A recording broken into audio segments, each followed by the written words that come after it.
Kok bisa-bisanya ada oknum dokter yang menjadi menyimpang begini? Menurut saya justru pertanyaan terbesar sekali lagi tidak tertuju kepada psikotesnya, tapi pada pengawasannya. Gak usah tiap tahun, tiap bulan dites kejiwaan pun selama tadi sistemnya tidak baik, ya tetap ada pelanggaran.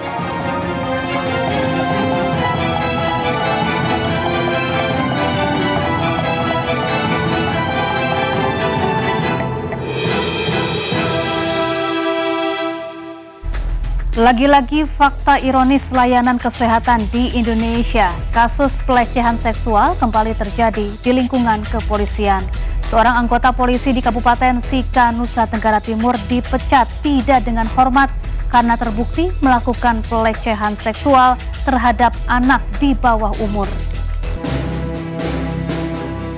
Anggota polisi berpangkat Aibda yang bertugas sebagai Kepala Pos Polisi Pulau Permaan, Kabupaten Sika, Nusa Tenggara Timur menjalani sidang etik di Mapores Sika, Nusa Tenggara Timur.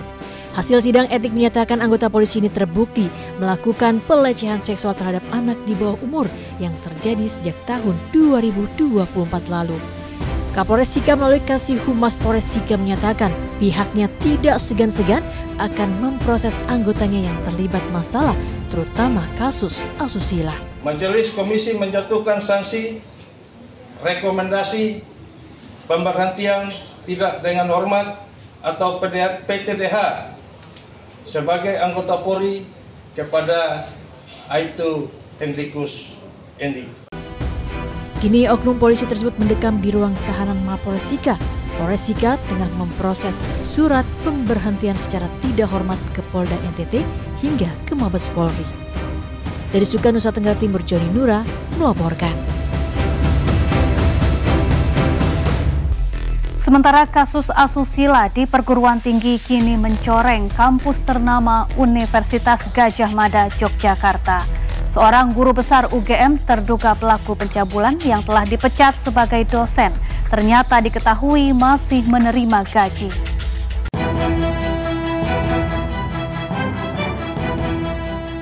Guru Besar Fakultas Farmasi Universitas Gadjah Mada UGM Yogyakarta EM yang telah dipecat sebagai dosen akibat terbukti melakukan pencabulan terhadap mahasiswinya masih menerima gaji.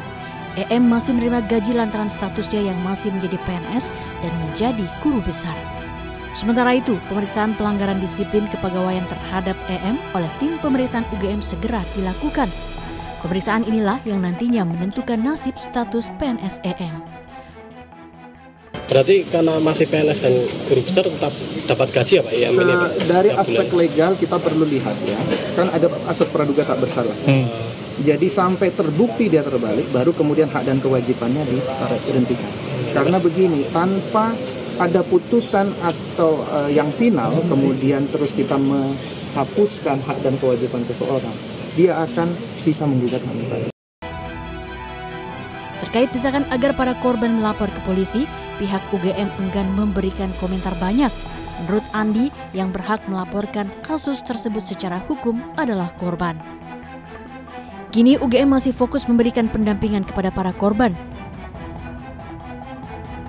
Sebelumnya, Guru Besar Fakultas Farmasi UGM berinisial EM diduga melakukan pencabulan kepada 13 mahasiswi. Modusnya dengan melakukan bimbingan akademik di rumah seperti bimbingan skripsi, tesis, disertasi maupun lomba. Dari Sleman, Yogyakarta, Heri Trijoko melaporkan.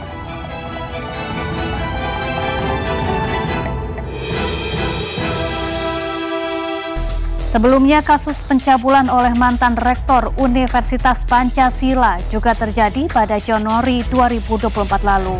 Kini kuasa hukum korban kasus dugaan pencabulan kembali mendatangi Divisi Propam Mabes Polri untuk melaporkan kejanggalan dan lambannya proses penyelidikan.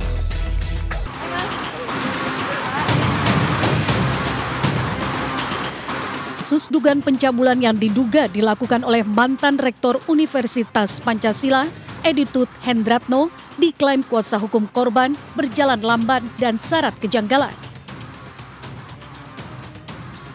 Temuan kejanggalan itu pun telah dilaporkan ke Bid Propam Polda Metro Jaya pada Rabu siang dilaporkan ke Divisi Propam Mabes Polri.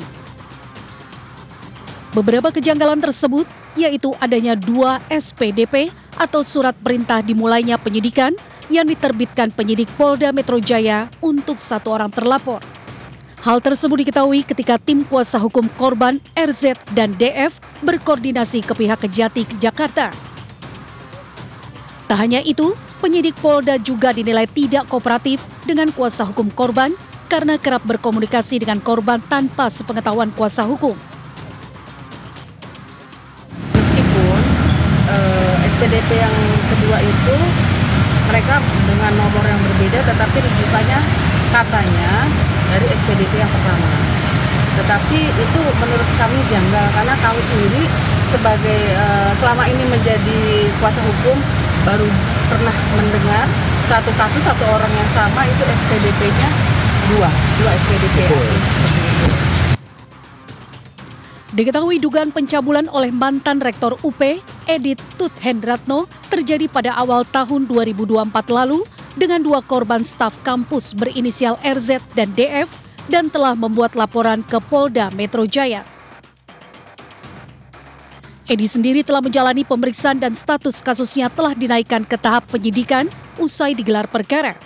Polisi telah menemukan unsur pidana dalam peristiwa tersebut berdasarkan kumpulan informasi, fakta, dan lainnya, namun hingga kini Edi belum ditetapkan sebagai tersangka.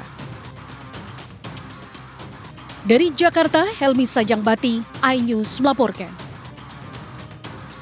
Kasus kekerasan seksual di Indonesia tak lagi mengenal batas usia karena menimpa orang dewasa hingga anak-anak. Ironisnya, pelecehan seksual kini banyak terjadi di ruang kendali para pelindung dan pengayom masyarakat.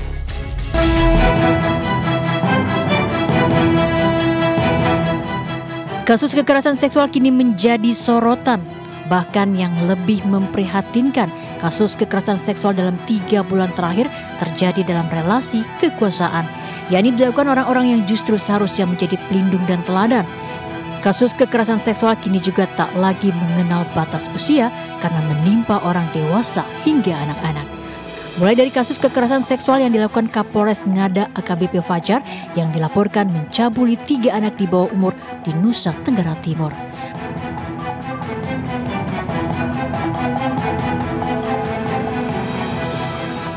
Bahkan baru-baru ini, Guru Besar UGM Profesor Edi Meyanto diduga melakukan kekerasan seksual terhadap mahasiswinya. Hingga yang terbaru, kasus pemerkosaan juga terjadi di lingkungan rumah sakit. Kasus kekerasan seksual yang dilakukan dokter PPDS Unpad ini terjadi di Rumah Sakit Hasan Sadikin Bandung. Deretan kasus ini menambah daftar hitam kasus kejahatan seksual yang berasal dari profesi yang justru identik dengan kemanusiaan seperti polisi, dosen, hingga dokter.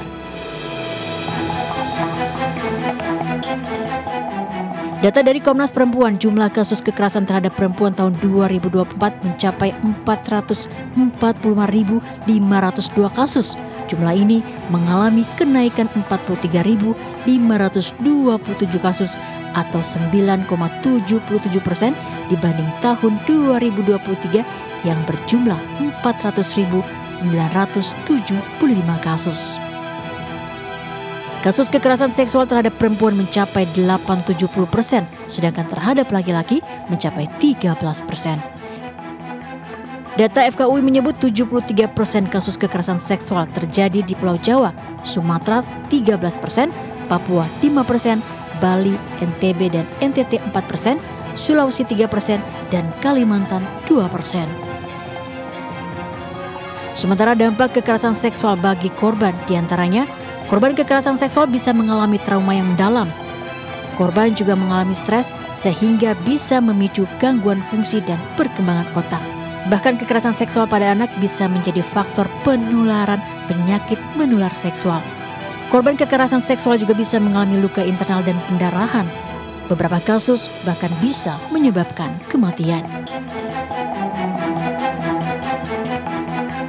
Deretan kasus kekerasan seksual ini menjadi bukti bahwa sistem perlindungan dan pengawasan di lingkungan yang memiliki ketimpangan kuasa tinggi seperti rumah sakit, kampus, institusi kepolisian, hingga pendidikan harus dibenahi. Pemerintah dan instansi terkait harus tegas memberi sanksi dan hukuman berat kepada para pelaku.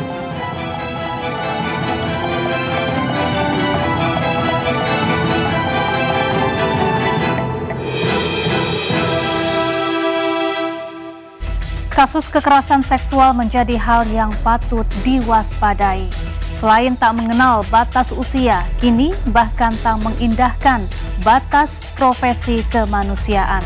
Pengawasan dan kontrol terhadap sistem aturan profesi dokter, kepolisian, hingga instansi pendidikan harus menjadi evaluasi besar.